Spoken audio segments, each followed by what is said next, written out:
Salam and welcome back to SomaliDispatch.com's YouTube channel. The Center for Policy Analysis in Horn of Africa recently penned a report detailing the current electoral dispute in Somaliland. The report's appropriately titled Somaliland's Renewed Stalemate, the Consequences of Extensions. It meticulously dissects the peaceful enclave's perpetual electoral mess, refueled by term extensions, unelected upper house that continually extends not just its term, but also the president and the municipal and local houses. The report lays out these and other state building issues and proposes ways to fix them once and for all.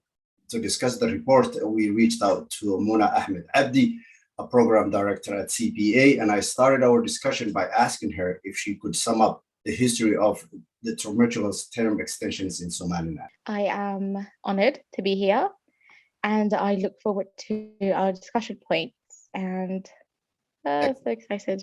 Excellent. So Mona, if you can start us off by summing up the history of term extensions in Somaliland would actually be great. So I feel like maybe it's not common knowledge, but Somaliland has a long history with suffrage extensions.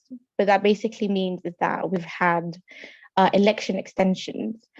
When it comes to every elective government office, which means we've had presidential election extensions, we've had parliamentary extensions, we've had local council extensions, and we didn't have, I wouldn't even call it an extension, but the Gurti extension has been going on for at least 25 years. So to just give you a brief history and just to give you a bit of dates, I'm going to reference my notes because there's a lot of dates to remember. I'm going to start us off with the first ever extensions, which were in 2002. We had conducted our first one person, one vote elections. And since the Declaration of Independence, so since 1991, the first elections we've ever had happened in 2002. And that was the approval of the Constitution, which happened in 2001. So in December 15th, 2002, Somalilanders voted for the local councils. And 6 months later, we have elected our first president in 2003, which happened in April 14th. Then, that was like few numbers, just the margin was won by few numbers. And then in 2005, we had the first parliamentary elections that happened in Somaliland. So if I could just reiterate that, the first elections we've had happened in 2002, which were for the local council. 2003, we had the first presidential election. And in 2005, we had the first parliamentary elections happen in Somaliland. So that was the first phase. And in 2007, we had the second phase of the election cycle. And in 2007, what happened was we were supposed to elect new president, and we were actually supposed to elect new local council, but the term was extended up to 2012. So President Riale extended his his term, which was supposed to end in 2007, all the way to 2010. And for the local council, they were actually supposed to be re-elected in 2007 as well, but it was extended up to 2012. Again, we did not have any parliamentary elections by then. So once the President Riale Kahin, who was elected in 2003, but actually left office, I was supposed to leave the office in 2007, but he left in 2010. He lost to Ahmed Silanyo, and Ahmed Silanyo stepped into power in 2007, and he was actually supposed to leave in 2013, I believe, but he had extended his term 2 more years. So up until 2015, no, his term was supposed to expire in 2015, but he extended it for 2 years and it ended in 2017. Again, through all these election phases, we didn't have any parliamentary elections. So as you can see, presidential elections, even the presidential elections have been more frequent compared to the local council elections. Parliamentary elections did not happen for 16 years. So from 2002 to 2021, which was last year, which was when we had our first parliamentary elections, and we only had the House of Representative elections. The House of Gurti elections have not happened since 1997, which is when they were voted or when they were nominated into office. So I hope that kind of sums up the history of what it looks like. Heavy numbers, it's very confusing, even for me. But all in all, election cycles have not been happening as they were supposed to, because election cycles are only supposed, elective cycles are supposed to run once every 5 years for every elective office, except for the multi-party system, which is supposed to run for 10 years. So once every 10 years, we elect new political parties. Every other elective office, they're supposed to be changed, and new powers are supposed to come in once every 5 years. And unfortunately, that has not been happening as it was supposed to, and reasons into why later. So go ahead. Right. No, that's understanding. Those are dizzying timelines for these overlapping elections, hence where we are today. But some Somaliland political analysts would say the lack of a strong and clear electoral process is a constant danger facing the nation. Are their thoughts justified when you look back how you extensively explain what the problems are? I feel like the number one issue is that suffrage rights are lost every time these political or suffrage extensions happen. So what that means is that people lose their right to vote, to allow new personnel to come into office and to allow new political prowess to come into office. And once that happens, it kind of leads to a loss of accountability, as I see it happening nowadays. People become desensitized to having the same faces in office for a long period of time. And once that happens, people get used to the corruption that, not having political cycles change and political personnel change. They get used to the corruption. They get used to the clear breaking of law, because elections are constitutional duties and they're constitutional responsibilities that should be carried out to the fullest. But because that's not happening, people become used to that, and it becomes very dangerous. Because when that happens, political personnel themselves, whether it's the president, whether it's the House of Representatives, whether it's the local council, they become quite all right testing the limits of the law and how far they can extend it. And once that happens, even if by some miracle, let's say a new government is elected into office and new personnel come in, they do not shy away from walking the same path as their predecessors. So it's kind of like saying, oh, hey, the previous government did it. Why can't we do it? Why can't we ask for more extensions? Why can't we, stay in the chair for a bit longer? And again, that snowballs into justifying, again, breaking of the law, misusing government resources. And it can even allow certain political discrepancies to come. So for example, maybe even exercising dictator-like muscles. For example, now in Hargeisa or even the whole of Somaliland, we're seeing a very heavy crackdown on media personnel. So people are being indicted, people are being arrested with no warrants, with no legal basis for stating their opinions. Journalists are being, taken behind bars for just simply talking about or expressing public sentiment on public platforms, on Facebook posts, on TV appearances. And it's gotten to a point where normal civilians are now scared of expressing their opinions when it comes to the current office and the current government. And that is dangerous. And this is what happens when you allow these repetitive suffrage extensions to happen. And it can get very dangerous, and it's a very slippery slope. Yeah. Right. Speaking of slippery slopes, currently we're experiencing perhaps one of the most worrisome political disputes in the country as it relates to the presidential elections slated for November of this year. Where are we today in that dispute? If you can sum that up for us would be great. So what's happening currently is that the Electoral Commission have all actually decided to leave office, which means, again, new electoral commissioners need to be nominated by the political parties. And then again, they need to be agreed on. There's also dispute on which type of election is supposed to happen, because on November 13th, the presidential elections are supposed to happen, and on December, the multi-party elections are supposed to happen. But there's dispute on which, since the amendment of law number 14, the registration of multi-parties and the electoral law, we've been seeing these fissures appear in the system, and even within the political part of the political opposition themselves. And now the dispute is just on which election is going to come first.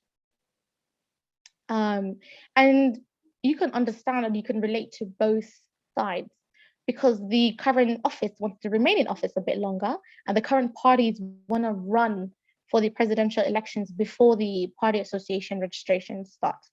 But all of that is not possible, because now that the National Electoral Commission has sort of been, the offices have been left empty, some of the members left and new members have to be nominated. That basically pushes all the entire schedule back. Voter registration was supposed to start in May. Now we're in June. It was supposed to start in May and within July, and election preparations were supposed to happen for the next 3 months, and elections were supposed to start in November and subsequently December, but that is not happening, and that's where the dispute is sort of kind of focused on at the moment. Right. Yeah. Somaliland, as we all know, is credited with having what's deemed to be a successful mix of traditional and institutional, processes. But the dispute, for them to handle the dispute, or for them to serve as a dispute mechanism, but what is also causing the denigration of the governmental institutions can be best perhaps explained to our viewers in how the dispute resolve mechanisms are actually hindering political growth and democratization in the country. Can you go over that aspect of what's been happening in Somaliland for us, please? We can actually reference a phenomenon exactly like this back in 2009 with the presidential elections, when the political opposition became, they got very, not rowdy, it's not the word I would use, they were very adamant on the elections happening in 2009. And it got so bad, international emissaries and the international partners had to actually come and step in between the government and the opposition and sort of mediate that space. And that allowed the 2010 presidential elections to happen. But times have changed. It's been almost a decade since then. And within a decade, we should be observing a complete political turnover where the political opposition is clear on their policies and they're clear on the laws they're using. And the government should be respecting the existing laws and the constitution. But these mediation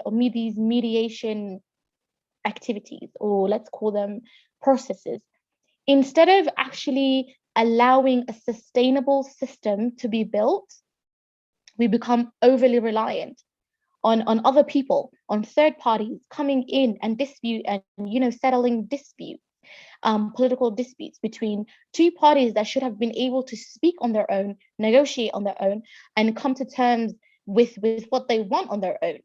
And every time mediation happens, again, it pushes back the ability for Somaliland to actually have a sustainable, democratic, peaceful, and fair elections happening as frequently as they're supposed to be happening. So instead of, it is a solution to be mediated, it is a solution, but it's a very short-term solution that does more harm than good. Right. Because wanting to be mediated every single time does not allow for the long-term solutions to come into play. Right. Hence, it's not a law, it's just mediation solution. A major contributor to this perpetual extension dilemma in Somaliland, the source of that is the Gurti, or the upper house of Somaliland. Yet this party is not or never was elected to have that power. Why do you think that is? Why is the Gurti house playing such a role in these perpetual disputes? So Gurti seats are divided up in a way that each clan or each sub-clan living in Hargeisa is, sorry, in Somaliland is represented within the Gurti. And it's the upper house of the parliament in a bicameral system. And there's a law, the law actually states that Gurti elections are supposed to happen, but then it puts in a caveat. So in brackets, it says law should be specified later on, or it should be made later on. But the thing is, the law that is supposed to actually manage and clarify how these elections are supposed to happen has never actually been drafted or has been talked about. And having the Gurti in office for so long is quite redundant in a way that they allow these suffrage extensions to happen, or these extensions to happen, because without their approval, it wouldn't happen. So whenever the House of Representatives comes up and says, listen, we want an extension, they approve it. They approve the presidential election extension. They approve their own, the Gurti extensions as well. And what we're seeing right now is that none of the original Gurti members that were elected in 97 are actually in office anymore. And if they are, there's just only a few number, because most of them are dead. Right. Allah yarhamhum. And once that happens, once a Gurti member is made redundant, instead of electing another member, the seat is actually inherited by someone. So a son, the father is dead or the grandfather is dead, it's inherited by his son or his cousin or his closest male relative. And again, that turns the whole system just up on its head. It's not good, it's not great. Right. But hopefully it will change soon. Yeah. Right. There's an added, thought to this dispute, which speaks to the current president, Musa Bihi Abdi's point of view in what's driving the current electoral dispute as it relates to the presidential elections, or which election should come first. And this is referenced by the CBA report. What can you tell us about what the president's point of view is, or what is the contention for him as to having the elections on time this time around?